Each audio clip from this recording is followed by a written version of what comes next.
जान ही चुके हैं कि यहाँ संतमत सत्संग का आयोजन 2 दिनों तक चलेगा और आज प्रथम दिन के प्रथम पाली के सत्संग में हम लोग बैठे हैं। स्तुति विनती सद्गंध का पाठ आप सुने हैं। अब मैं आपकी सेवा में कुछ कहूँ इसके पहले मैं गुरुदेव के चरणों में वंदन के रूप में 2 शब्द रखता हूँ। सद्गुरु शांति वाले तुमको लाखों प्रणाम, तुमको लाखों प्रणाम। सद्गुरु शांति वाले तुमको, सद्गुरु शांति वाले तुमको लाखों प्रणाम, तुमको लाखों प्रणाम। सद्गुरु शांति वाले तुमको, सद्गुरु शांति वाले तुमको लाखों प्रणाम, तुमको लाखों प्रणाम। भक्तों के रखवाले तुमको, भक्तों के रखवाले तुमको लाखों प्रणाम, तुमको लाखों प्रणाम। भक्तों के रखवाले तुमको, भक्तों के रखवाले तुमको लाखों प्रणाम, तुमको लाखों प्रणाम।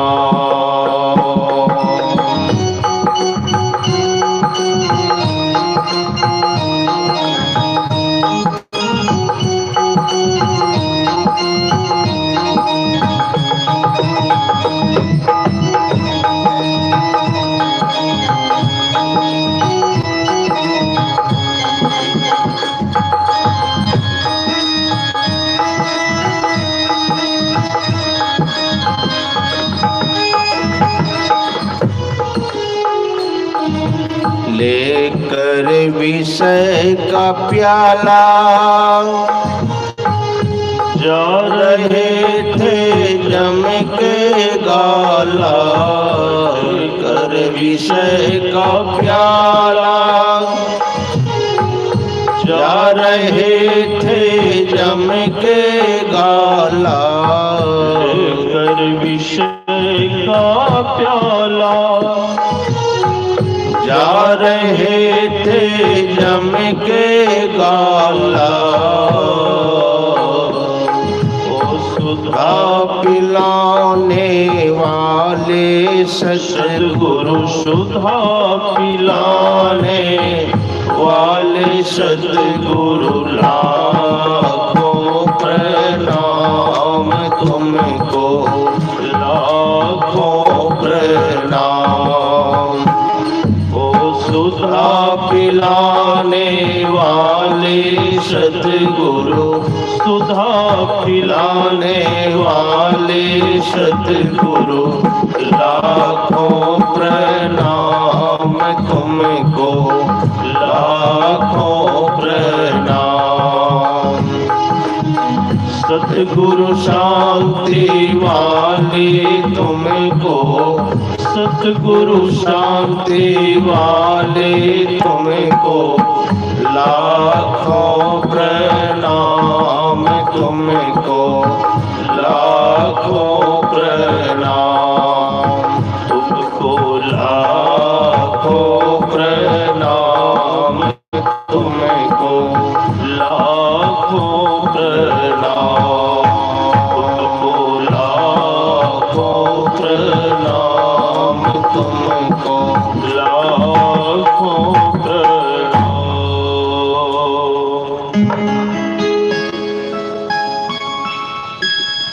तीन लोक नौखंड में गुरु ते बड़ा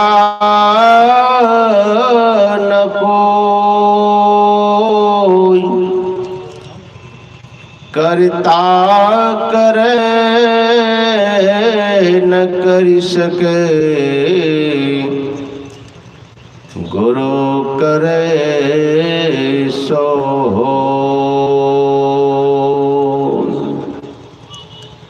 राम कृष्ण से को बड़े, तिन्होंने गुरु किन, तीन लोक के वे धनी, गुरु के आगे अधीन, सद्गुरु मेरे स्वामी, सद्गुरु मेरे स्वामी, मैं उनके दास, जन्म जन्म मोहि दीजियो,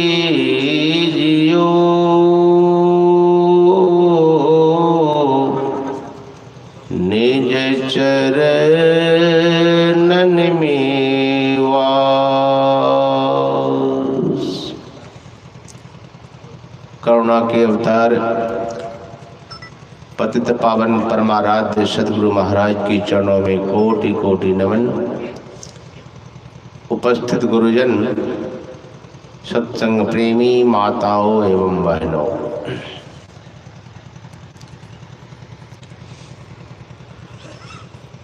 बड़े ही सौभाग्य की बात है कि हम लोग इस पवित्र भूमि पर बैठे हैं। इस ज्ञान रूपी गंगा बहाने वाले अर्थात इस आयोजन को कराने वाले हमारे प्रिय पंकज बाबू बड़े ही श्रद्धा के साथ जब से इन्होंने सत्संग का कार्यक्रम लिया, बराबर इनको मैं देखता था कि टेलीफोन से हमेशा संपर्क में बना रहा, बराबर बातचीत करते रहे और बड़ा उत्साह के साथ। और इतना सुंदर पंडाल और इतने सुंदर व्यवस्था और लाउड स्पीकर भी इनका बहुत सुंदर है। इतने अच्छी व्यवस्था में बैठ करके हम लोग अच्छी तरह से संतों के ज्ञान को सुने। संतमत का सत्संग, संतमत के सत्संग से पता चल जाता है कि यह कोई खास संप्रदाय मजहब नहीं है, अर्थात जो भी संत हुए। और गुरुदेव तो यहाँ तक कहने की कृपा की और हम लोगों को स्तुति के रूप में उन्होंने बराबर यह विनती के रूप में, स्तुति के रूप में, संत स्तुति में हम लोग बराबर गाते हैं क्या, सद्गुरु देवी साहब अरुजे भाई है। उन्होंने अपने सद्गुरु परम संत बाबा देवी साहब का नाम कहते हुए यहाँ तक कहने की कृपा किए हैं कि और भी जो होंगे, जो हुए हैं, इसके अलावे और जो होने वाले भी हैं, ऐसे संतों के चरणों को मैं अपने सिर पर धारण करता हूँ। या गुरु महाराज ऐसा नहीं कहते कि सिर्फ मैं परम संत बाबा देवी साहब को आही चरण को अपने सिर पर धारण करता हूँ। जो भी संत हुए हैं और होंगे भी, सबके चरणों को मैं अपने सिर पर धारण करता हूँ। अर्थात हमारे गुरु महाराज ने अपने नाम से मैं ही मत नहीं चलाया, आजकल तो थोड़ा बहुत कुछ ज्ञान हो जाता है तो अपने अपने नाम से लोग संप्रदाय फैला देते हैं, लेकिन गुरु महाराज अपने नाम के पीछे संप्रदाय तो चलाने की बात दूर गई। जब शांति संदेश पत्रिका में हमारे गुरुदेव के नाम के पीछे महर्षि शब्द जोड़ा गया था, और जो पुराने आदमी हो जानते हैं, गुरु महाराज ने शांति संदेश पत्रिका को बहुत दिनों तक बंद करवा दिया था कि मेरे नाम के पीछे आप लोगों ने महर्षि शब्द क्यों जोड़ा। आज महर्षि शब्द जोड़ने के लिए लोग कितने पैरवी करते हैं, कितनी व्यवस्था करते हैं कि हमारे नाम के पीछे भी महर्षि जुड़ जाए। लेकिन गुरु महाराज महर्षि शब्द का भी विरोध किए थे कि मैं महर्षि के लायक नहीं हूं। बहुत दिनों तक उन्होंने इसका विरोध किया।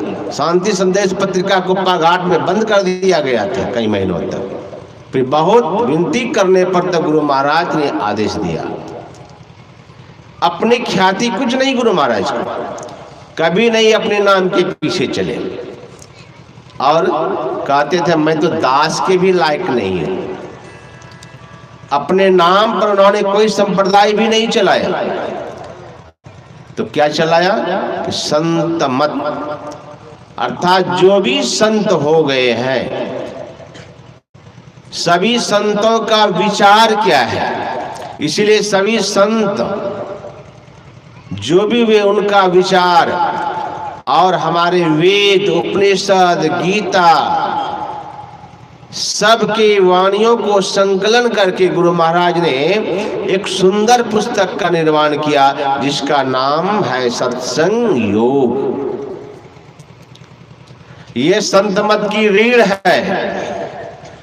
जो कोई सत्संग योग को ठीक ठीक पढ़ लेगा, सत्संग योग को ठीक ठीक अध्ययन कर लेगा, सत्संग योग को ठीक से अपने अंदर में उसके ज्ञान को उतार लेगा, तो हमारे गुरु महाराज कहते थे दुनिया में उस व्यक्ति का कोई बराबरी नहीं कर सकता है, कोई नहीं।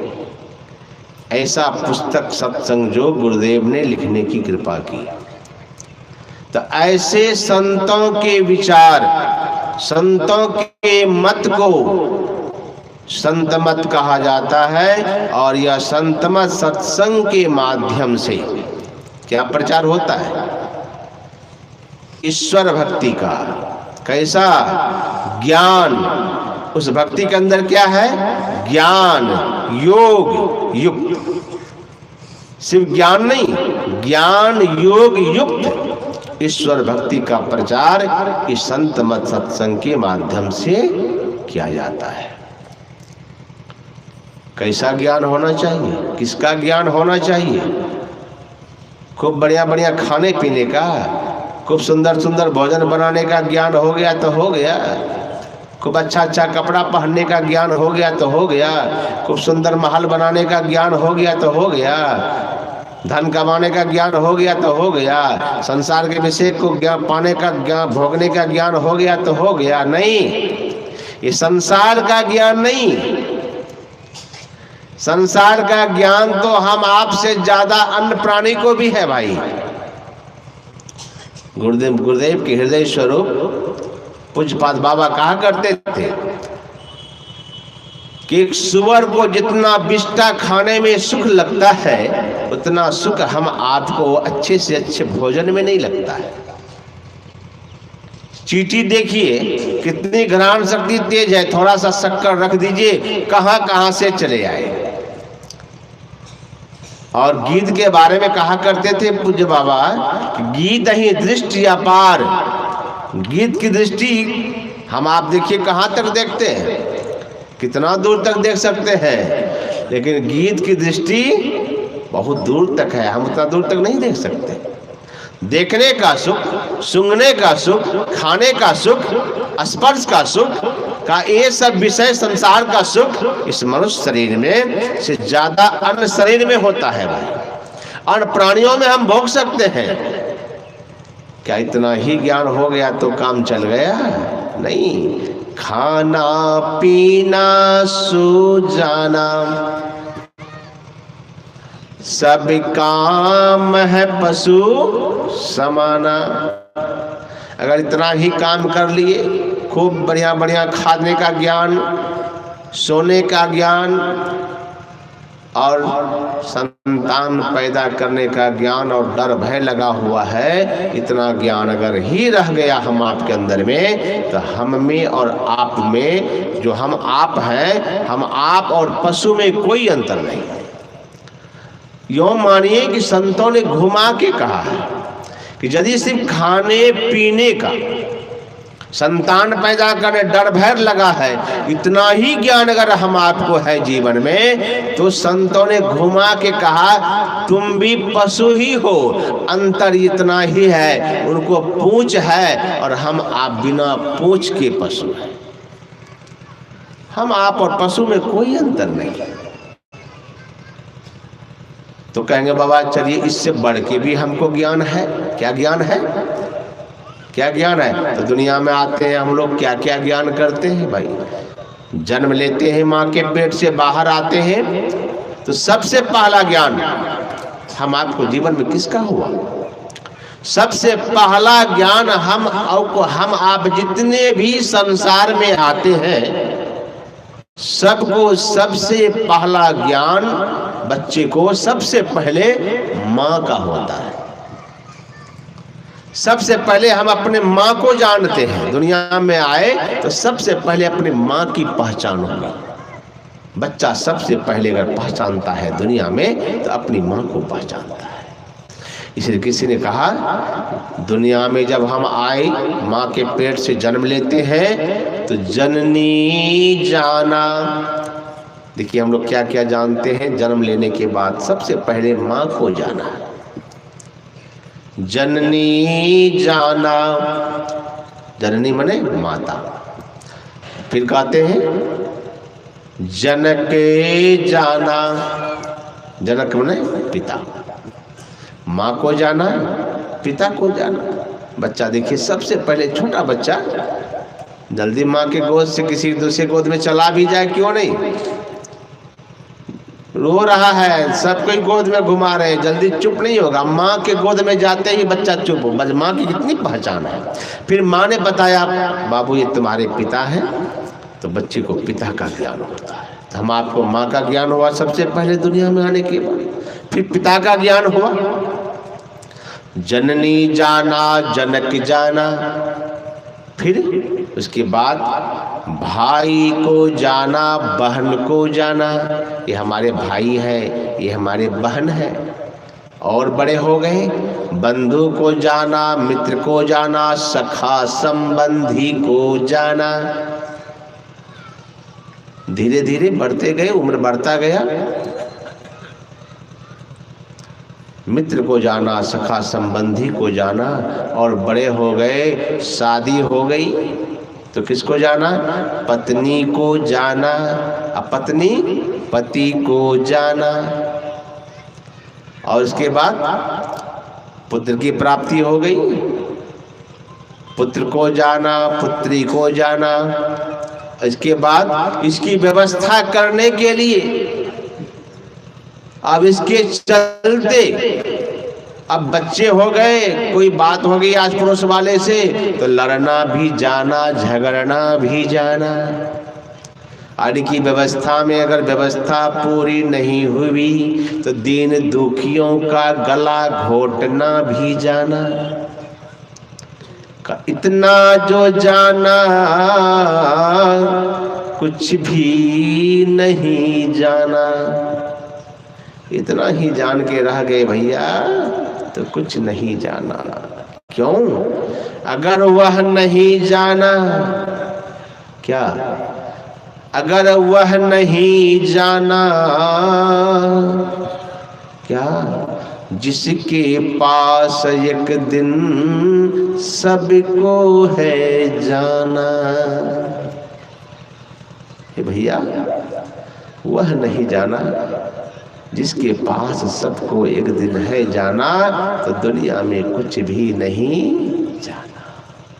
पढ़े 6 शास्त्र 18 वेद पुराण उपवेद आदि अंत को जाना है। बहुत कुछ जाने, पढ़ लिख के बहुत विद्वान हो गए, गाने बजाने प्रवचन करने सब कुछ हो गया ज्ञान। संतों ने कहा सारे वेद वेदांत को रट लिया, सारे ज्ञान को इकट्ठा कर लिया, लंबे लंबे प्रवचन भी देना शुरू कर दिया, लेकिन इतना जो जाना सो धूर छाना। जाना क्या? जाना वही जो स्वरूप को पहचाना। असली पहचान जानना तो वह होगा जिन्होंने अपने स्वरूप को जाना, अपने आप को जाना। दुनिया के हर चीज को जान गया, अपने को नहीं जाना, परमात्मा को नहीं जाना, तो दुनिया में कुछ भी नहीं जाना, कुछ भी नहीं जाना। इसलिए हमारे संत मत में कहा जाता है कि पहले उस अपने आप को जानो। जिन्होंने अपने को जान लिया, जब एक लोटे जल का अगर आपको ज्ञान हो गया तो गंगा नदी का भी जल का ज्ञान हो जाएगा। यदि लोटे के जल का ज्ञान नहीं तो गंगा नदी भी चले जाएंगे, क्या उस जल का ज्ञान हो जाएगा? नहीं होगा। पहले लोटे के जल का तो ज्ञान कीजिए। इबादत है किसी नासाद को साध कर लेना, इबादत है किसी बर्बाद को आबाद कर देना। यही सीखा है हमने मुर्शिद का कदम छूकर, पता अगर लगाना है खुदा का तो पता खुद का लगा लेना। कलकत्ता में हमारे स्वामी रामकृष्ण परमहंस महाराज, एक सज्जन ने आके पूछा, आप माँ काली से बात करते हैं? रामकृष्ण परमहंस महाराज ने कहा, हाँ मैं माँ काली से तो बात करता हूँ। क्या बात है? कहा इस बार अगर आपकी माँ काली से बात हो, देखिए रामकृष्ण परमहंस महाराज साक्षात माँ काली से बात करते थे, प्राय में कहता हूँ, और वह माँ काली की प्रतिमा अब भी है कलकत्ता के उस काली मंदिर में। वही प्रतिमा है जिससे माँ काली, जो माँ काली से स्वयं रामकृष्ण परमहंस महाराज बात करते थे। और ऐसे माँ काली से बात करने वाले रामकृष्ण परमहंस महाराज के पास जब आए संत तोतापुरी जी महाराज, संत तोतापुरी महाराज ने कहा रामकृष्ण परमहंस महाराज से, अरे तुम मुझसे दीक्षा ले लो, इतना ही से काम नहीं चलेगा। रामकृष्ण परमहंस महाराज कहते हैं, आप कहते हैं कि हमसे दीक्षा ले लो, आगे की साधना सीख लो, हम आपके बात को सिर्फ मानने वाले नहीं हैं। मैं जा रहा हूँ माँ काली से पूछूंगा, अगर माँ काली हमसे कह देंगे कि हाँ दीक्षा ले लो, तब हम ले लेंगे। और रामकृष्ण परमहंस महाराज चले गए माँ काली के पास और माँ काली से पूछा, माँ दरवाजे पर एक साधु बाबा आए हैं, मंदिर पे सामने बरामदे में पड़े हैं, और कहते हैं कि बेटा हमसे दीक्षा ले लो। तो रामकृष्ण परमहंस महाराज ने जब यह कहा तो माँ काली ने क्या कहा कि बेटा देखिए, बेटा जाओ ऐसे संतों से दीक्षा जरूर ले लो, वह संत ऐसे नहीं आए हैं, वो हमारे ही प्रेरणा से आए हैं बेटा। जब तक वो संतों से दीक्षा लेकर के जब तक तुम अंतर की साधना नहीं करोगे तब तक तुम्हारा पूरा कल्याण संभव नहीं है। अब माँ काली की पूजा कर रहे थे और सामने साक्षात बात हो रही, कह देते ना, अरे बेटा क्या जरूरी है बाबा जी से दीक्षा लेने का, हो गया।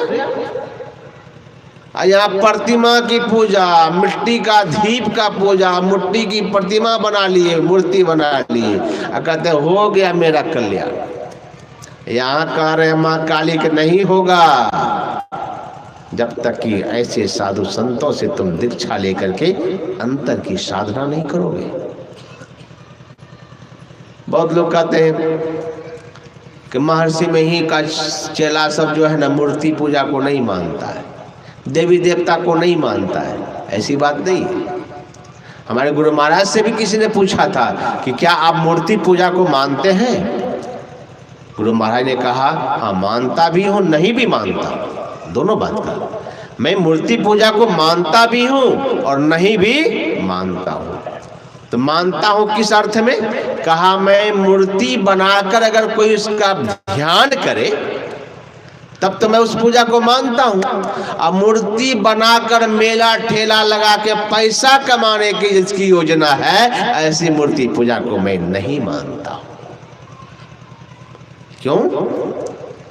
कि उसका मूर्ति बना के अगर हम साधना करते, ध्यान करते हैं, तो ऐसी पूजा को हम लोग मानते हैं। अभी भी हम लोग गुरु महाराज की प्रतिमा लगाते हैं, ये सगुण भक्ति तो है, मूर्ति पूजा ही तो है। सिकरीगढ़ धरारा के बगल में परिहारी बस्ती है और वहाँ के लोगों को मन में यह बात बैठ गई, ये मेही बाबा जो है ये कोई देवी देवता को नहीं मानता है, ये सबको तो बर्बाद कर देगा, सबको जो है नास्तिक बना देगा।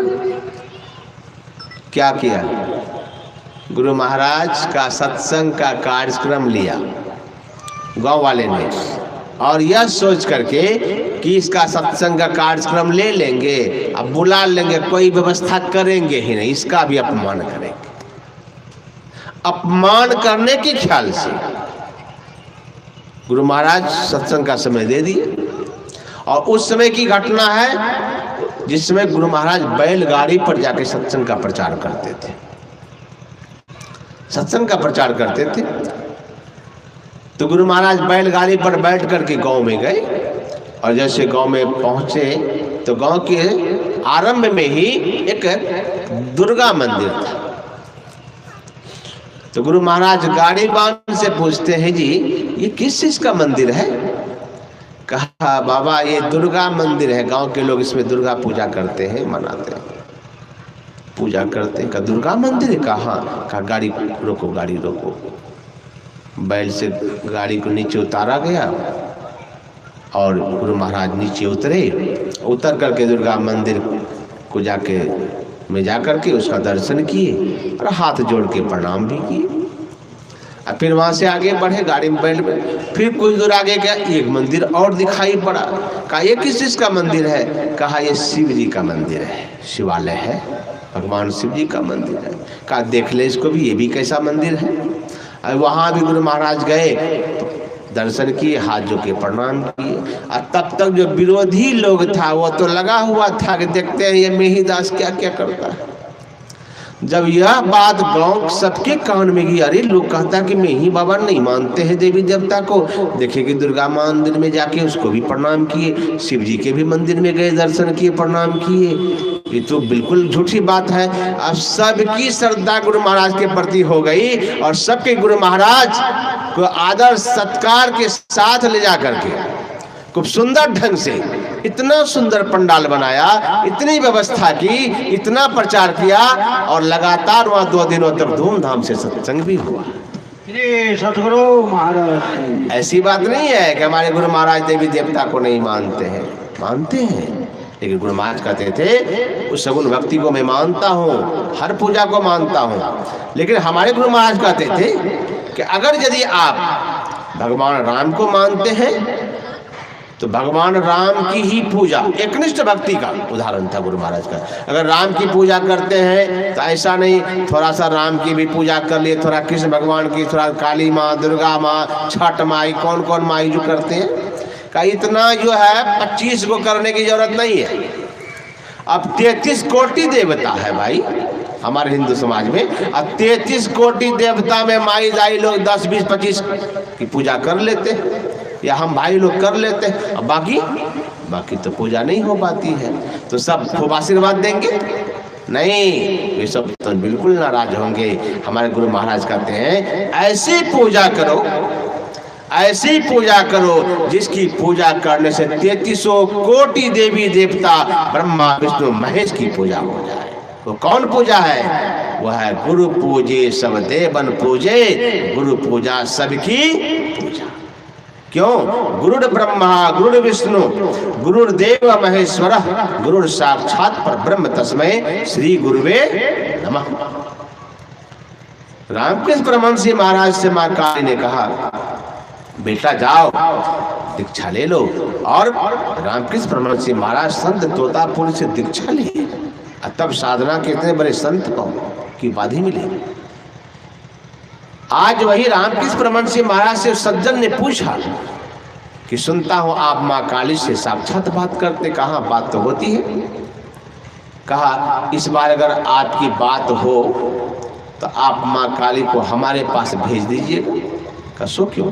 कहा इसलिए हमको भेज दीजिएगा, नाम समझ लेंगे। तो रामकृष्ण परमहंस महाराज कहते इतना चालाक है, पूजा न पाठ तपस्या भजन कीर्तन कुछ नहीं, सीधे मां काली से बात करना चाहते हैं।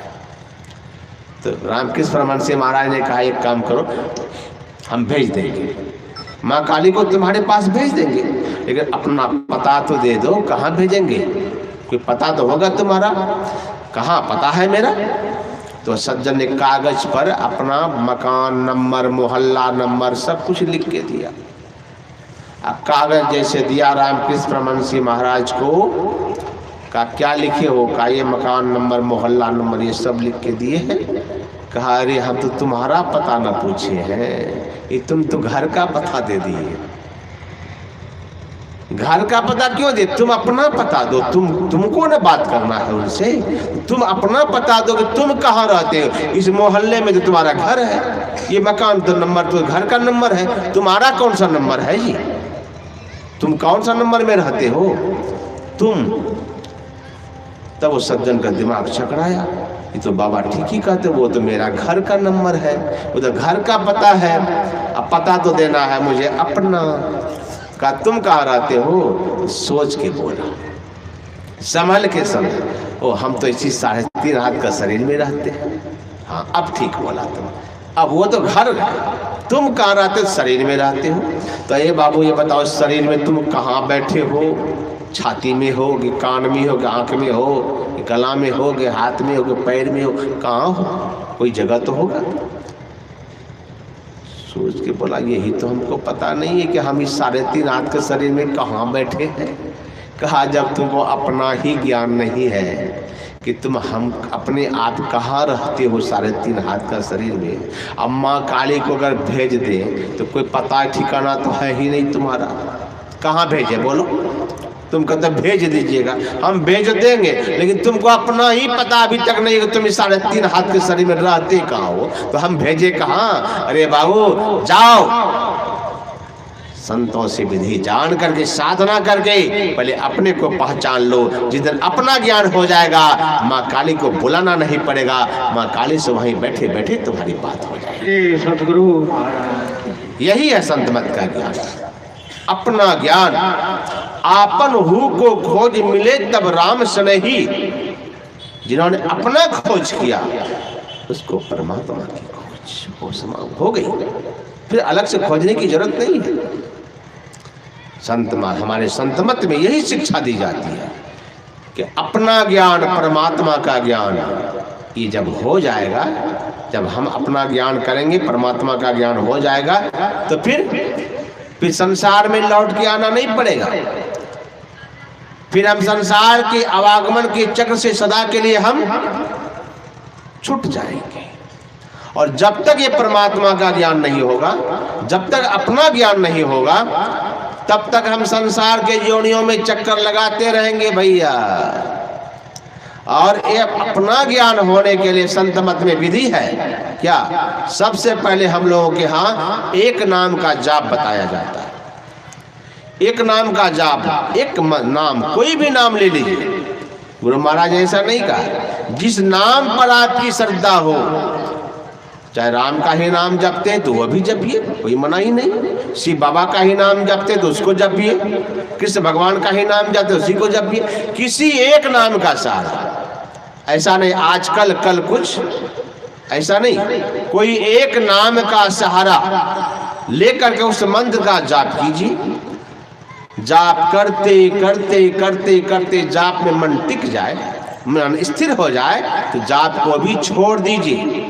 फिर क्या कीजिए, एक रूप का सहारा, एक नाम और एक रूप का सहारा, ये सगुण भक्ति है। जब तक इन दोनों क्रियाओं को हम आप नहीं करेंगे, एक नाम का जाप एक रूप का सहारा जब तक हम आप नहीं लेंगे, तब तक हम नाम रूप जगत से ऊपर नहीं उठ सकते हैं। नाम रूप जगत से उठने के लिए हम आपको एक नाम और एक रूप का सहारा लेना पड़ेगा। जब दोनों क्रिया में हम आप कुशल हो जाएंगे, तब क्या होगा, तब हम आपके अंदर में यह योग्यता होगी, हम दृष्टि की धार को एक करें।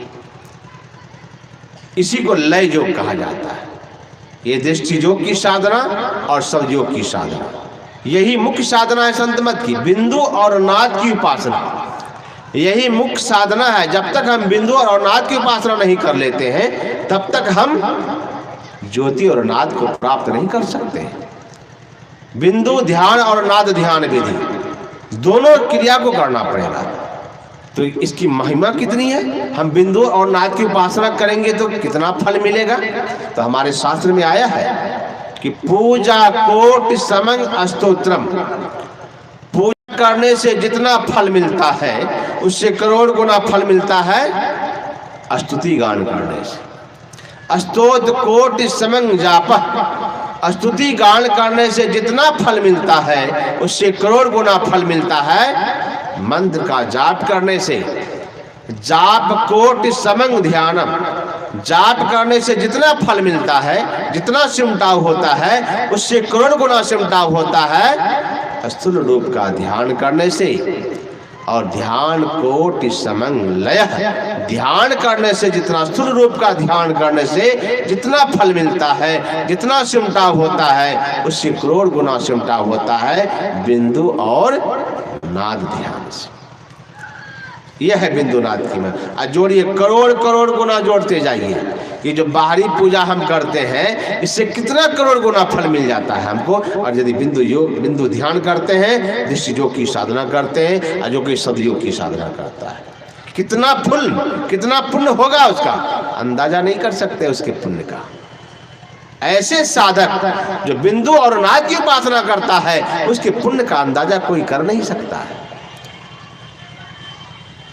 ये साधना करने के बाद क्या होगा, हम आपके अंदर से अंधकार का पर्दा हटेगा, प्रकाश का पर्दा हटेगा, शब्द का पर्दा हटेगा, तीनों पर्दा हटेगा।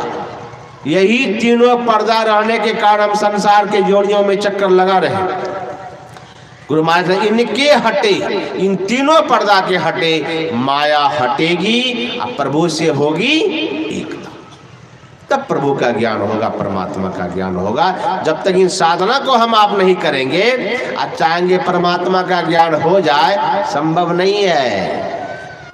क्योंकि बिना प्रैक्टिकल किए उस परमात्मा तक हम पहुंच नहीं सकते। बिना प्रयोग, कहां जाकर प्रयोग करेंगे, तो गुरु महाराज ने कहा निज तन में खोज सज्जन। इसका प्रयोग कहां करना है, गुरु महाराज कहते हैं निज तन में, अपने शरीर की प्रयोगशाला में करना, बाहर नहीं। निज तन में खोज, इस परमात्मा की खोज, इसका प्रयोग कहां, इसी शरीर रूपी प्रयोगशाला में। निज तन में खोज सज्जन, बाहर ना खोजना, अपने ही घट में हरि है, अपने में खोजना। इसी अंदर में खोजना है।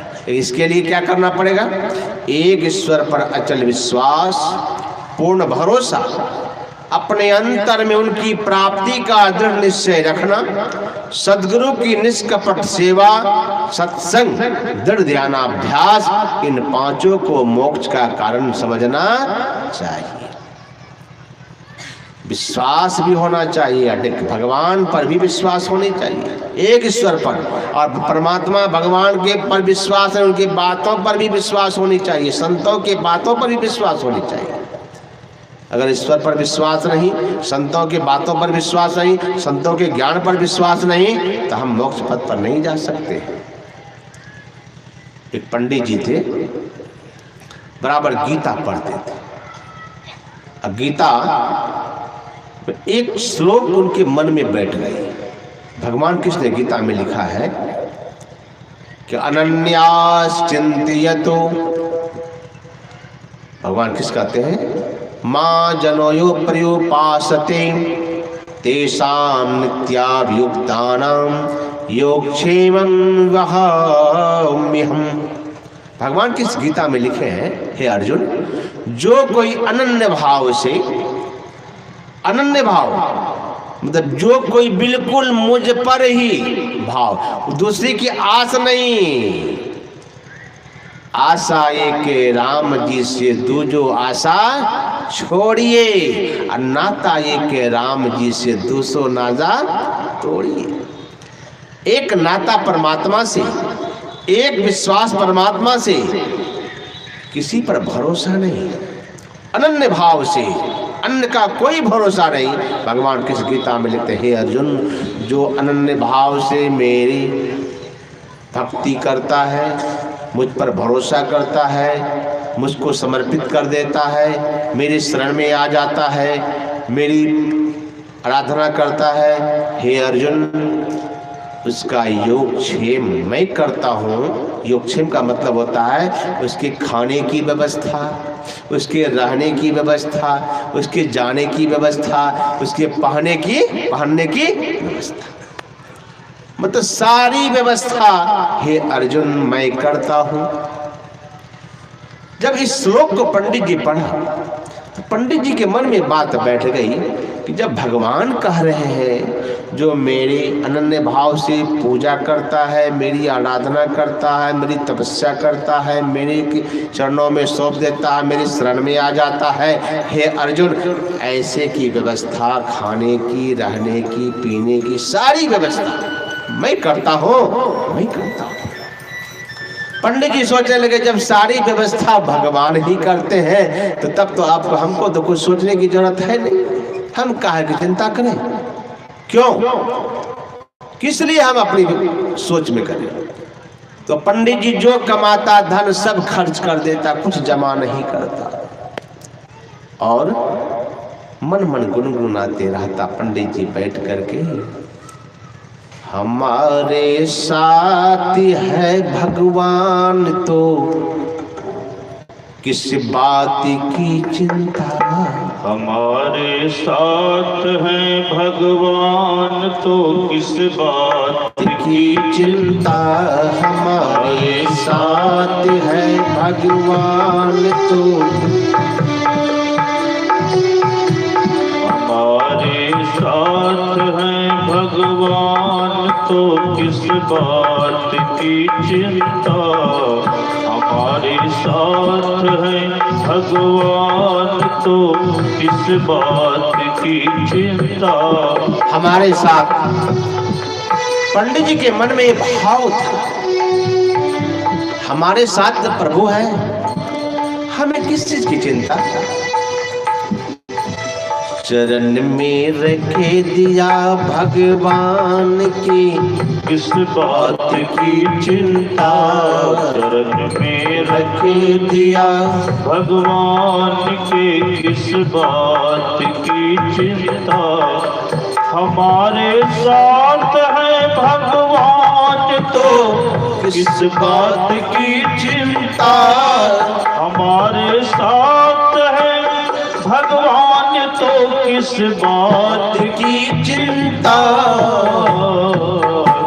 चरण में रख दिया, चरण में रख दिया, चरण में रख दिया भगवान की किस बात की चिंता, चरण में रख दिया भगवान की किस बात की चिंता, हमारे साथ है भगवान तो किस बात की चिंता, हमारे साथ है भगवान तो किस बात की चिंता।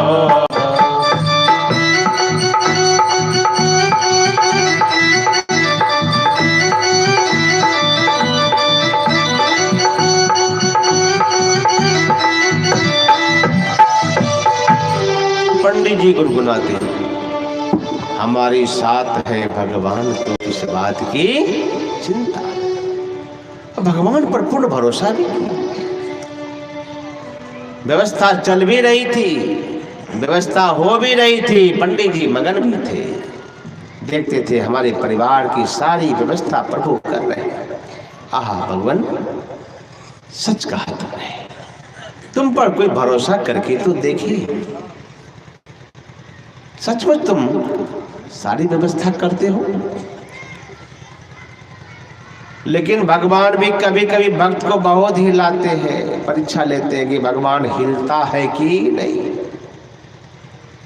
कैसे हिलाते हैं? तो जीवन में कोई ऐसा संकट आ जाए, ऐसी विपत्ति आ जाए, पता चले कि विश्वास है कि नहीं। वहीं तो पता चलता है विश्वास कितना मजबूत है। थोड़ा सा अगर बेटा की नौकरी नहीं हुई, गुरु बाबा में कोई शक्ति नहीं, कोई एक नौकरी में गुरु की शक्ति को देख लिए, भगवान की शक्ति को देख लेते हैं। गुरु बाबा में कोई शक्ति नहीं। कहाँ हुआ मेरा बेटा को नौकरी, बोले तो थे बाबा लोग की हो जाए। कोई बीमारी ठीक नहीं हुई, बाबा तो आशीर्वाद दिए थे, गुरु महाराजों के पास गए, कुछ भी नहीं। गुरु बाबा में शक्ति नहीं, एक बीमारी में तोल लिए गुरु महाराज को। मकान नहीं बना, भगवान शब्द गुरु महाराज हमारे ही कपार में दे, मकानों ढलाई नहीं हो रहा, ढलैये में सोच लिया गुरु बाबा में कोई शक्ति नहीं। भगवान भी सोचते थोड़ा देखते हैं डोला डोला के कहाँ कहाँ शक्ति, किस किस जगह इसका विश्वास हिलता है। तो एक जगह उन्होंने देखा हिला करके। क्या हिलाया? अपने यहाँ भी दीपावली का पर्व मनाया गया। तो हिंदू पर्व में दीपावली का पर्व होता है, 2-3 दिन तक चलता है। आज जमदुतिया, तो कल तो धनतेरस, तो फिर लक्ष्मी पूजा, तो भैया दूज, 3-4 दिन तक होता है हिंदू का पर्व। ये भी असंजोग पंडित जी तो कुछ पैसा जमा रखते नहीं थे। दीपावली का पर्व आया 3-4 दिन का, तो घर की जो सफाई हो गई, घर लोग परिवार के लोग तो कर दिए, लेकिन घर में पटाखा कहाँ से फूटेगा, घर में मलपुआ खीर पूरी कहाँ से बनेगा, घर में दरवाजे में सजावट कहाँ से होगी, कपड़े कहाँ से नए नए आएंगे। सबके लिए तो पैसा चाहिए। अब पंडित जी के पास पैसा है नहीं, कुछ तो रखते ही नहीं। पंडित जी से पंडिताइन कहने लगे, बताइए अब तो दीपावली का पर्व आया, कुछ है नहीं घर में, एक पैसा व्यवस्था कैसे होगी। अरे पगली, क्या चिंता करते हो, जो भगवान वर्षों व्यवस्था किए, क्या वे दीपावली की व्यवस्था नहीं करें? जरूर करेंगे। भगवान कहा है कि जो मुझ पर भरोसा करता है, मैं उसके भरोसा को तोड़ता नहीं हूँ, चिंता मत करो। लेकिन कितना दिन, दीपावली जैसा पर्व है, 1 दिन भूखे, 2 दिन भूखे, कब तक रहेंगे? अरे पंडिताइन तो यह बात समझ लिए कि व्यवस्था नहीं है, लेकिन छोटे छोटे बच्चे को क्या पता है। बच्चा के रोने लगा, माँ पड़ोसी वाले पटाखा फोड़ रहे हैं, पड़ोस वाले नए नए कपड़े पहन रहे हैं, माँ कितना अच्छा अच्छा भोजन करे, मुझे भी तो 2 कपड़े पहनने को, मुझे भी पैसे तो पटाखा फोड़ूंगा, मुझे भी खाने को 2 अच्छे अच्छे पकवान। पंडिताइन देती कहाँ से, बेचारी रोने लगी। लेकिन पंडित जी से रो रो के कहने लगे, अरे हम आप तो समझते हैं कि हम भगवान के भक्त हैं, भगवान जैसा रखे, लेकिन छोटे बच्चे रो रहे हैं, उसको मैं क्या कहूँगा। पंडित जी की आंखों में आंसू आ गया। सच कह रही पत्नी, अरे हम तो समझदार हैं, समझ लेंगे, लेकिन हमारे छोटे बच्चे रो रहे हैं, कपड़े चाहिए, भोजन चाहिए, पैसे चाहिए, कहाँ से दें, हमने तो कभी कुछ जमा नहीं किया। पंडित जी बच्चे के दुख को देख करके रहा नहीं गया, और घर के बगल में ही जिस विद्यालय में पढ़ाया करते थे, उसी विद्यालय में जा करके बैठ करके सोचने लगे, प्रभु कुछ तो व्यवस्था करो। पंडित जी श्रम के मारे तीसरे दिन तो चले गए विद्यालय में, लौट करके आए नहीं। 2 दिन से घर में बच्चे भूखे थे, और पंडित जी विद्यालय में ही बैठ करके कार्यालय में रात्रि बिता रहे हैं, भूखे प्यासे, नींद कहाँ से। पंडित जी तो विद्यालय में है, तीसरा दिन हो गया, वहीं बिता रहे हैं। अब पंडित जी सोच रहे हैं कि आज तो तीसरा दिन हो गया, भूखे प्यासे में रात में बिता दिया। लेकिन जब रात को वह पंडित जी उधर क्या करते हैं, गीता की पुस्तक को निकालते हैं और जिस श्लोक को उन्होंने पढ़ा था उस श्लोक को निकाल करके पढ़ा और कहा, भगवान तुम्हारा वचन झूठा है, तुम झूठ बोल लिखे हो, तुम झूठ बोले कि मैं सारी व्यवस्था करता हूँ, हमारे घर में 2 दिन से बच्चे भूखे हैं, कोई व्यवस्था नहीं हुई। रात्रि में ही पंडित जी क्या करते हैं, कलम लेकर के उस गीता के श्लोक को काट दिया। बिल्कुल गलत है, ये गीता में ये वर्ड पढ़ने लायक नहीं, ये श्लोक पढ़ने लायक नहीं, इन्होंने श्लोक को काट दिया। फिर भी पढ़ने में आ रहा था, काली को उठाया, श्लोक को पोत दिया। ये दूसरे दिन रात्रि में घटना तो की, सवेरा हुआ, तीसरे दिन पंडित जी तो विद्यालय में बैठे थे। सोचा अब किस मुंह लेके घर जाओ, कोई खबर भी नहीं आया। और तीसरा दिन जब सवेरा होता है, पंडित जी तो विद्यालय में बैठे हैं, श्लोक को भी रात में काट ही दिए, काली को भी पोत दिए। भगवान किसके श्लोक की, गीता में। और गीता के श्लोक को जब पोत दिया, सवेरा हो गया, इधर भगवान देख रहे हैं, आहा, भक्त का विश्वास डगमगा गया। अब नहीं, इधर भगवान क्या करते हैं, एक छोटा बालक का रूप बनाए, साधारण सा बालक, और एक पोटली में खाने पीने सारी सामग्री, कपड़े, बच्चे का परिवार का सारा कपड़ा पोटली में बांध करके सिर पर ले लिए भगवान।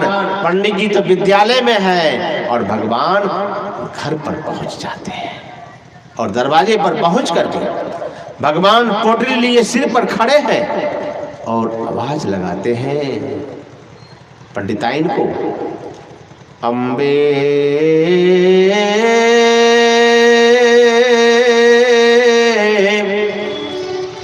अब की मोही उबारो,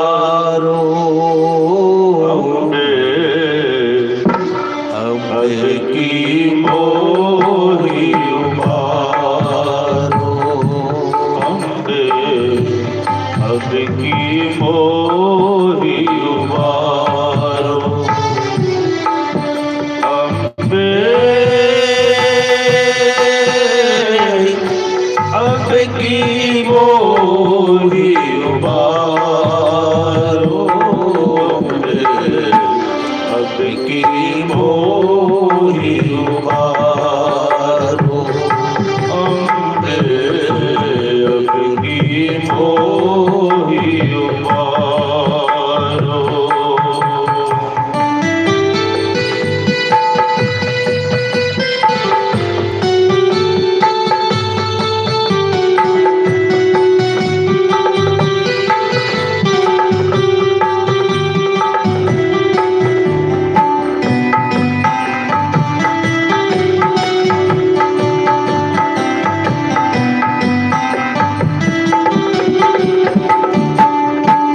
जब भगवान बालक का रूप बना करके सिर पर पोटली लेके दरवाजे पर रोने लगे, आवाज लगाया, रो भी रहे, आवाज भी लगा रहे।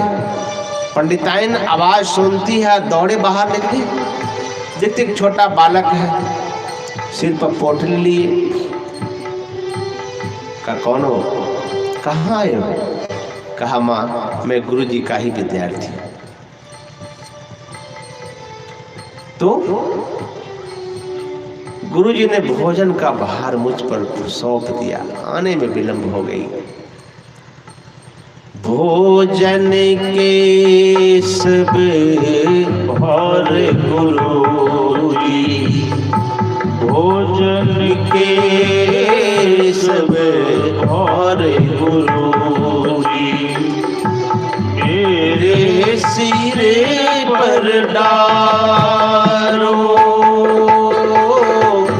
भोजन के सब भार गुरुजी, भोजन के सब भार गुरुजी, मेरे सिर पर डारो, अम्बे मेरे सिर तारो। भगवान कह रहे हैं गुरु जी ने भोजन का सारा भार तो मुझे ही ऊपर सौंप दिया। तेरे भाई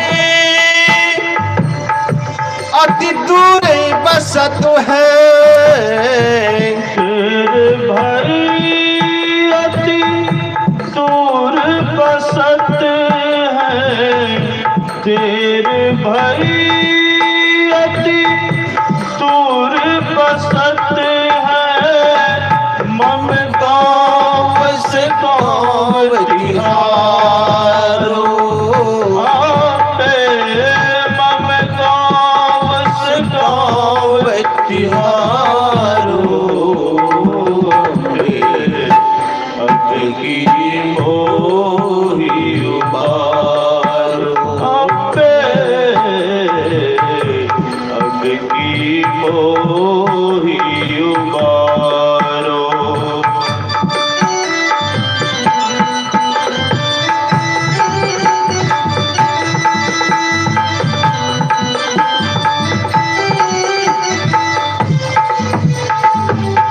कहा माँ दूर रहता हूँ, आने में विलंब हो गया। पंडिताइन कहती बेटा तो उसमें कोई बात नहीं, तुम विलंब से आए तो सही, रो क्यों रहे हो? क्या कहूँ माँ, रोने का कारण क्यों पूछा तुमने? हाँ बाबू तुम रो क्यों रहे हो? भगवान ने क्या कहा? भूखे रहे गुरु जी तो दिन, भूखे रहे गुरु जी दो दिन, भूखे रहे गुरु जी दो दिन, शीश पर रोष उतारो। भूखे रहे गुरु जी दो दिन, भूखे रहे गुरु जी दो दिन। भगवान क्या कर रहे? गुरु जी रोष उतारो। 2 दिन मात्र गुरु जी भूखे रहे, बरसों से तो व्यवस्था हो ही रही थी, 2 दिन सिर्फ व्यवस्था नहीं हुई,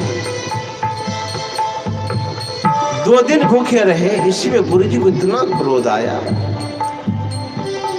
जानते हो माँ क्या किया?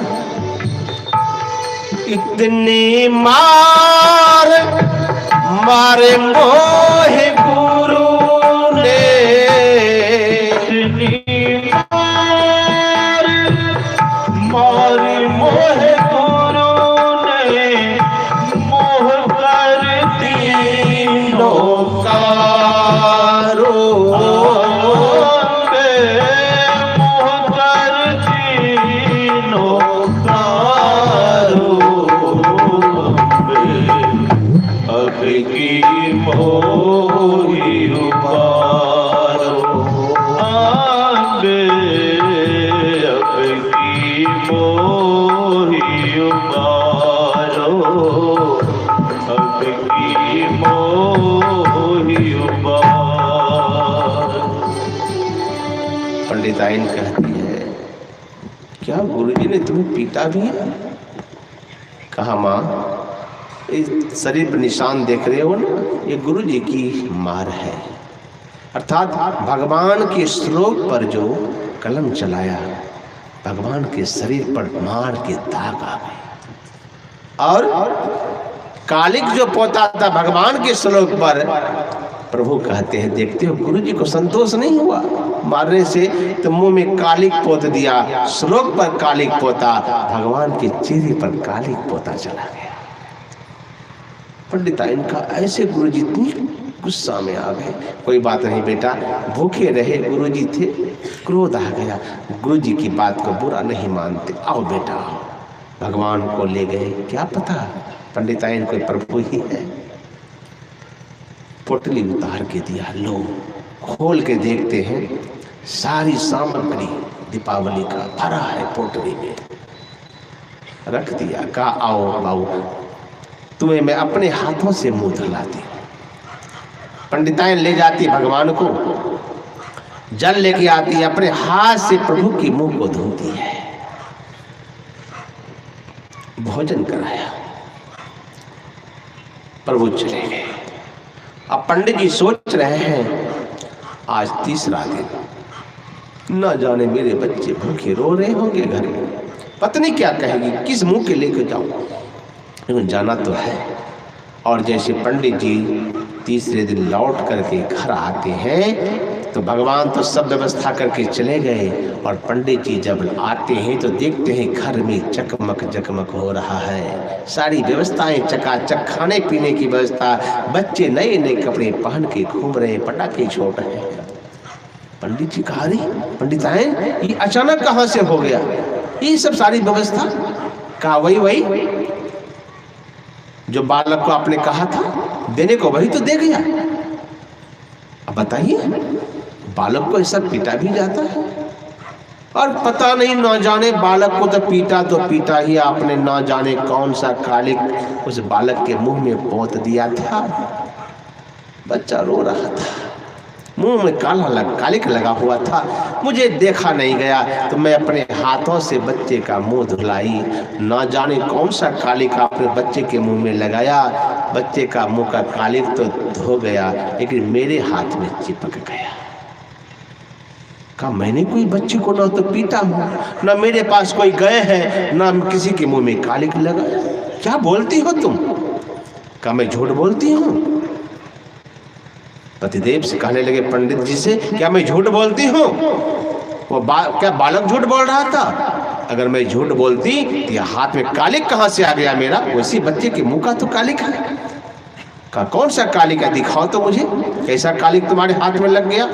पंडिताएं नए से दो हाथ फैला करके पंडित जी के सामने जैसे फैलाती है, देखिए कौन सा कालिक आपने उस बच्चे के मुंह में लगाया था जो मेरे हाथ में चिपक गया। और पंडित जी के सामने जब हाथ फैला करके दिखाने लगी तो कालिक नहीं, वहां हाथ में दिखा हुआ था वही श्लोक, जो श्लोक को उन्होंने गीता में काट दिया था। पंडिताइन के हाथ में श्लोक लिखा हुआ था। पंडित जी रोने लगे, अरे इस श्लोक को तो मैंने काट दिया था, और मेरी पत्नी के हाथों में श्लोक। समझ गए प्रभु, वर्षों व्यवस्था किया आपने, 2 दिन व्यवस्था नहीं, मेरा विश्वास आपके श्लोक से वचन से उठ गया और आपने इसका ऐसा प्रमाण दिया। पंडित जी बहुत रोए, रोते रोते विद्यालय गए, गीता की पुस्तक को खोला और जहाँ कालिक से पोता था फिर कलम से लिखा, गीता को रखा, प्रणाम किया और कहा प्रभु तेरा वचन झूठा नहीं, मेरा विश्वास झूठा। श्री सद्गुरु महाराज परिक्रमा करते हैं, गीता की परिक्रमा करते हैं, प्रणाम करते हैं, प्रभु मैं बहुत झूठा निकला, सारी व्यवस्था वर्षों से तुमने की, 2 दिन में विलंब हुआ तो मेरा विश्वास तुमसे उठ गया। गुरु महाराज कहते नहीं, एक परमेश्वर पर अचल विश्वास, किसी भी परिस्थिति में परमात्मा से विश्वास को मत छोड़ो, उस पर भरोसा की निराशा की छलकने नहीं आने दो, निराशा नहीं आने दो, उस परमात्मा पर अचल विश्वास, हिलने वाला नहीं किसी भी परिस्थिति में। जाहि विधि राखे राम ताहि विधि रही, पूर्ण भरोसा भी उसी पर करना है। और उनकी प्राप्ति गुरु महाराज कहते बाहर नहीं अंदर में, जो साधन पद्धति का वर्णन मैंने किया, इन साधनों के द्वारा अंदर में चलिए, परमात्मा का धाम को प्राप्त करेंगे निश्चित। और जब उस धाम को प्राप्त कर लेंगे तो भगवान ने तो कृष्ण ने यहाँ तक कहा, जो मेरे उस धाम को पा लेता है, यद गत्वा न निर्वर्तन्ते तद्धाम परमं मम ममैवांशु जीवलोके जीभूतः सनातनः। कि भाई हम आप परमात्मा की संतान हैं, चलिए उस धाम को, वहीं के हम वासी हैं, संसार में आटे भटक गए हैं, उस धाम को चलिए। यदि उस धाम को चले गए तो वहां खोजने पर दुख नहीं मिलेगा। क्यों? वह सुख की धाम है, सुख का घर है। जिस तरह से हम आप हिमालय में चले जाइए, वहाँ खोजने पर भी गर्मी नहीं मिलेगी, उसलिए परमात्मा के धाम में खोजने पर भैया दुख नहीं है। जो उस धाम को चला गया उसको कहाँ दुख, वह तो सुख के सागर में डूब जाता है। यही संत मत का ज्ञान है। उस सुख के धाम को चलिए, परमात्मा के धाम को चलिए। हे भैया, वहाँ कोई दुख नहीं मिलेगा। जहाँ कलेश कछु नाही, गुरु महाराज ने कहा, जन लिपटोरे प्यारे जग परदेसवा, सुख कछु ये हवा नाही। सुधि करो प्यारे आपन देश की, उस देश की सुधि करो जहाँ कलेश कछु नहीं। यहाँ तो कलेश का घर है भैया, ये दुख का घर है। संसार को दुखाले कहा गया, कलेशाले कहा गया। यहाँ तो कितना ही कुछ कर लीजिएगा, निश्चित दुख से बाहर नहीं जाएंगे। अगर दुख से बाहर होना चाहते हैं, संत मत के ज्ञान को अपनाइए, संत मत के सिद्धांत को अपनाइए और गुरु महाराज के कहे हुए अनुसार अपने जीवन को ढालिए, सुख के धाम में पहुंच जाएंगे। यही जीवन का लक्ष्य है। इसलिए हम मानव शरीर धारण किए हैं। इसलिए भगवान वेद उपनिषद की वाणी में हम लोगों ने भी सुना था कि वह परमात्मा सब जगह है। ओम ईशावास्मिदं सर्वम यत्किंचित जगत्याम जगत तेन त्यक्तेन भुंजिता मां गृदक कश्विधना। अर्थात इस ईश का आवाज सब जगह है और गुरु महाराज सब जगह है। तो हम आपके अंदर में भी है। इसकी खोज बाहर नहीं, अंदर होनी चाहिए। बाहर धर्मी हो नहीं प्रभु पाई हो, भव दुख सही हो भव दुख सहते रहेंगे। बस अभी इतना ही कहा। समय 10 बजने को है, फिर अपराह्न काल में सुनेंगे। बोलिए श्री सद्गुरु महाराज जी की जय। अब एक भजन सुन लीजिए, फिर आरती।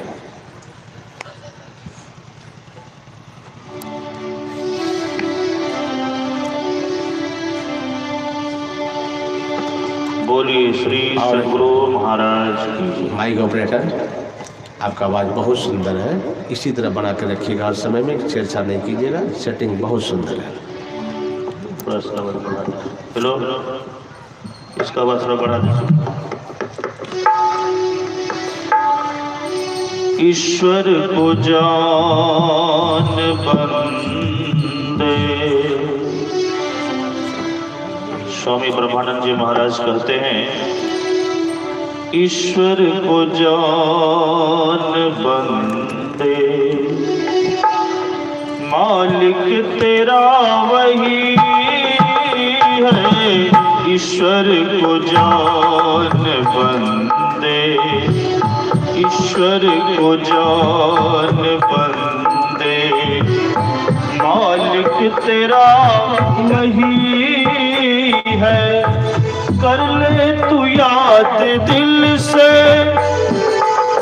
कर ले तू याद दिल से, हर जाम में वो सही है।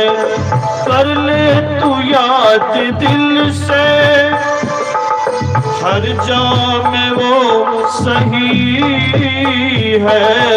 ईश्वर को जान बंदे, ईश्वर को जान बंदे, मालिक तेरा वही है। ईश्वर को जान बंदे।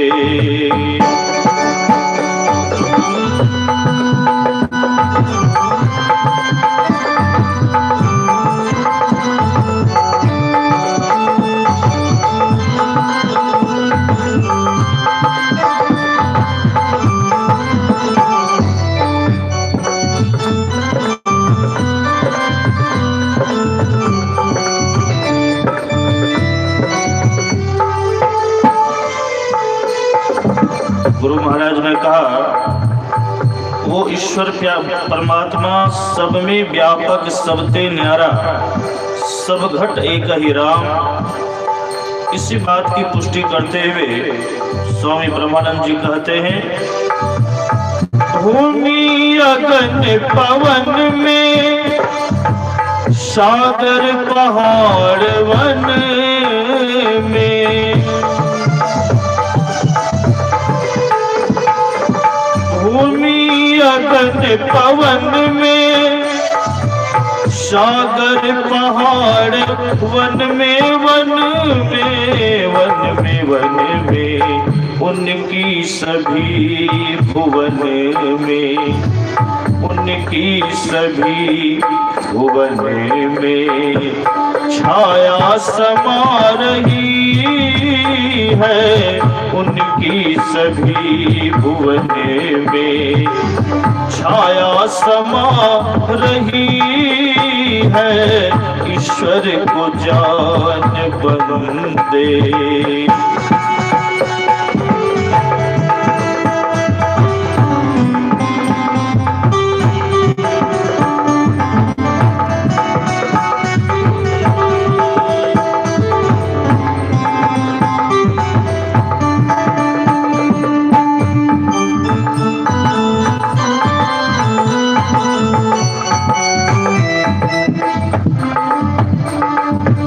उसने तुझे बनाया, जग खेल है रचाया,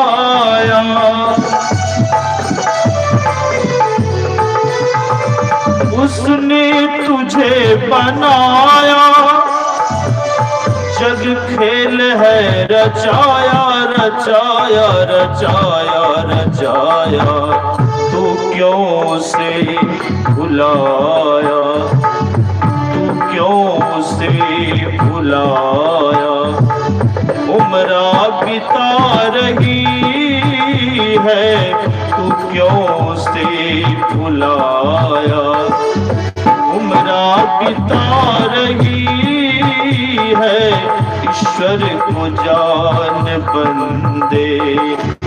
मालिक तेरा वही है, ईश्वर को जान बंदे।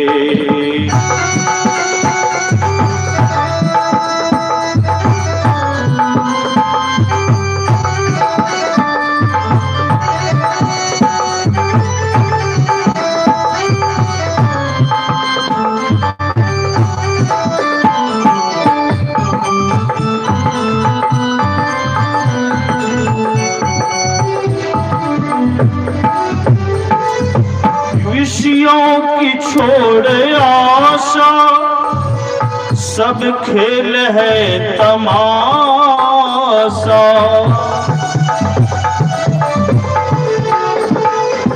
विषयों की छोड़ आशा, सब झूठ है तमाशा, तमाशा, तमाशा, तमाशा, दिन चार का दिलासा, दिन चार का दिलासा, माया फंसा रही है, दिन चार का दिलासा, माया फंसा रही है, ईश्वर को जान बंदे। मालिक तेरा वही है, ईश्वर को जान बंदे।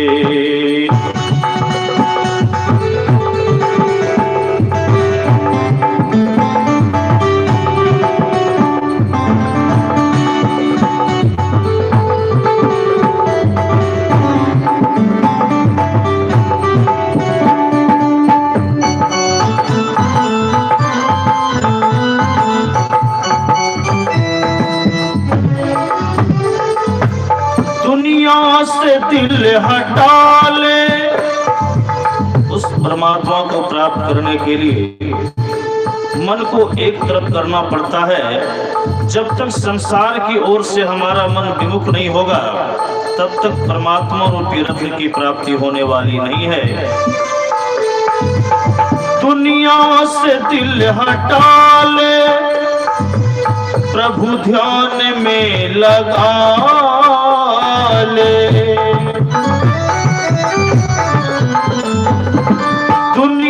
से दिल हटा ले, दुनिया से दिल हटा ले, हटा ले, दुनिया से दिल हटा ले, हटा ले, दुनिया से दिल हटा ले, दुनिया से दिल हटा ले, प्रभु ध्यान में लगा ले, लगा ले, लगा ले, लगा ले, ब्रह्मानंद मोक्ष पालो, ब्रह्मानंद मोक्ष पालो।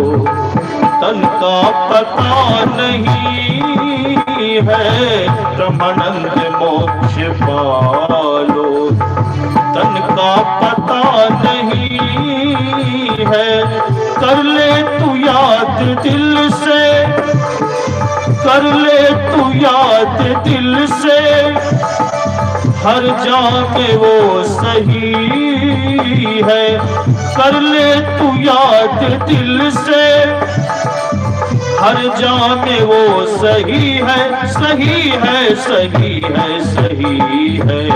ईश्वर को जान बंदे, ईश्वर को जान बंदे, मालिक तेरा वही है, ईश्वर को जान बंदे, मालिक तेरा वही है, ईश्वर को जान बंदे, ईश्वर को जान बंदे, ईश्वर को जान बंदे।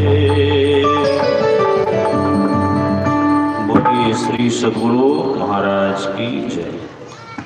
अपराह्न कालीन सत्संग 2 बजे से प्रारंभ होगा। आप लोग समय को ध्यान में रखते हुए सत्संग में आएंगे। आज शनिवार है, इसलिए आज तो दीक्षा का कार्यक्रम नहीं होगा। जिनको दीक्षा लेना है वो कल सुबह सत्संग के बाद दीक्षा लेने के लिए तैयार है। और एक शुभ सूचना है, अपने बिहार राज्य अंतर्गत ही सहरसा जिले के सोनवर्षा राज प्रखंड स्तर के मैना ग्राम में महर्षि मिहिर शक्तिपीठ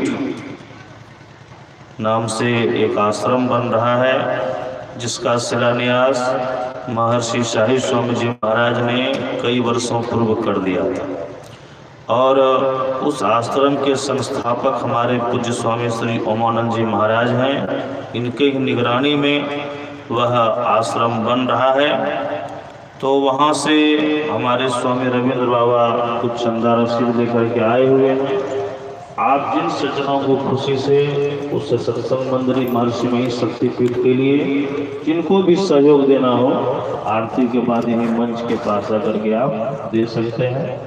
और जिन सज्जनों को भजन प्रवचन स्तुति का मेमोरी कार्ड या पेन ड्राइव लेना हो, आरती के बाद मंच के पास मुझसे मिलकर ले सकते हैं।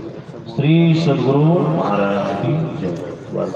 आरती संग सत गुरु के की जय। तो इस वक्त आप देख रहे हैं कि ये आरती का आयोजन किया जा रहा है और जिस तरीके से यहाँ पर भीड़ उमड़ी है, मैं अपने तमाम दर्शकों को दिखा दूं कि कुष्ठापुर कहलगांव में ये पूरी टीम जो है यहाँ पे आई हुई है और ओमानंद जी बाबा का यहाँ पे प्रवचन हो रहा था और अभी आपने इसकी पहली पेशकश देखी। कल फिर यहाँ पे और आज शाम को भी अपराह्न में जो टाइमिंग है वो मैं आपको बता दूं कि 2:30 से शाम के 6 बजे तक जो है ये सत्संग का कार्यक्रम यहाँ पे होगा। मैं अमरेंद्र तिवारी हर बार की तरह आपको इन सब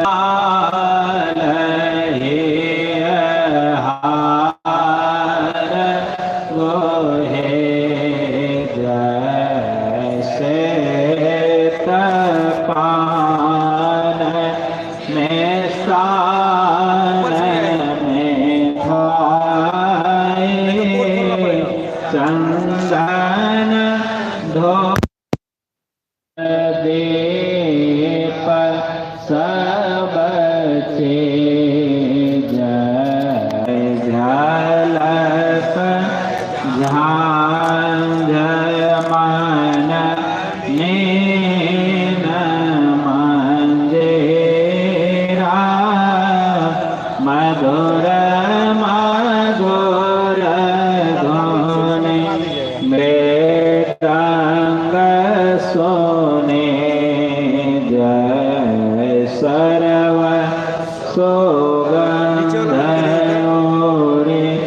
चले आकाशा मधुकर कमल के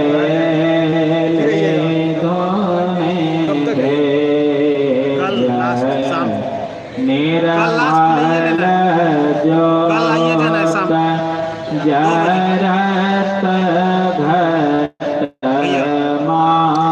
माहि देखत दृष्टि दोष सब छे जयाधर धार अमृत बहे आवे सतमात द्वार अमर रस भेज पे होय सोरत मस्त वाले चर चर ओम गया में रस रे कोट भान छबित जयो जाले पारल खिला गलगे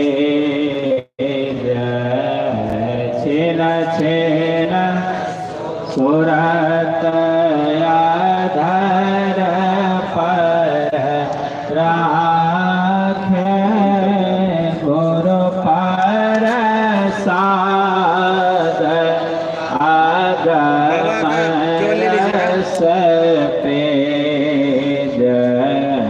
दमक। तो दोस्तों, जिस तरीके से यहाँ पे भीड़ अच्छी खासी जुटी रही और लोग यहाँ पे आए दूर दराज से भी, उन तमाम लोगों का शुक्रिया। और स्पेशली जो सत्संग का जो आप कार्यक्रम देख रहे हैं इस वक्त, यहाँ पे संतमत सत्संग का कार्यक्रम चल रहा है। ओमानंद जी महाराज के द्वारा जो है ये प्रस्तुति यहाँ पर कुशापुर कहलगांव में, जिस तरीके से यहाँ पे सत्संग को प्यार करने वाले लोगों की अच्छी खासी उपस्थिति रही। मैं उन तमाम लोगों को भी दिखा देता हूँ, और ख़ास करके पंकज जी ने जिस तरीके से इस आयोजन में और आशीष जी ने सहयोग दिया। हर बार कराते रहते हैं आप लोग यहाँ पे सत्संग? ये जी, बार बार ये होते रहता है इस क्षेत्र में।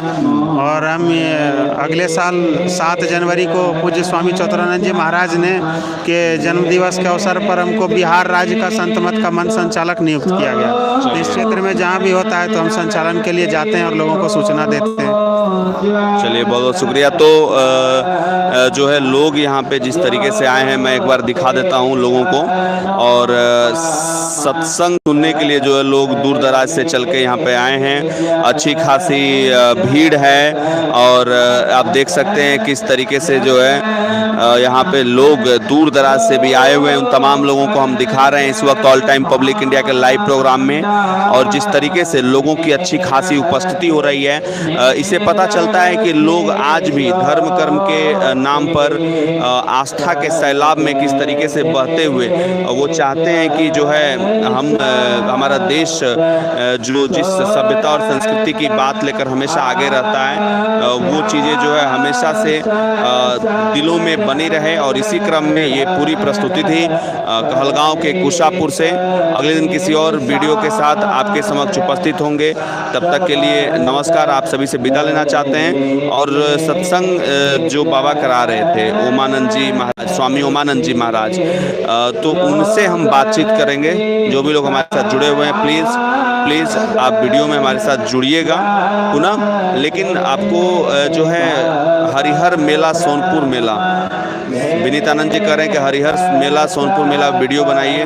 चलिए अभी तो संभव नहीं है, लेकिन जब संभव होगा तो ज़रूर ही वहाँ भी जाएंगे। तो अब तक के लिए स्पेशली जो है एक बार और भी जरा यहाँ पर पब्लिक को दिखा देते हैं। ऑल टाइम पब्लिक इंडिया जो है always supports the public concern and public opinion. जरा सा दिखा देते हैं चारों तरफ जो है पब्लिक यहाँ पे दूर दराज से लोग आए हुए हैं। और ये आप देख सकते हैं सत्संग जो है किस तरीके से जो है लोग अच्छी खासी बड़ी संख्या में यहाँ पे इकट्ठा हुए हैं, आए हैं दूर दराज से भी। तो इनको हम आपको सुना देते हैं। आप देख सकते हैं मंच पे सीधे उमानंद जी महाराज, वहाँ पे स्वामी उमानंद जी महाराज बैठे हुए हैं। और ये जिस तरीके से लोग यहाँ पे अच्छी खासी संख्या में इकट्ठा हुए हैं वो अपने आप में ही काबिले तारीफ बात है। बोलिए प्रेम से श्री सद्गुरु महाराज की जय। जय गुरु महाराज, जय गुरु महाराज, जय गुरु महाराज, जय गुरु महाराज, जय गुरु। श्री सद्गुरु महाराज की जय।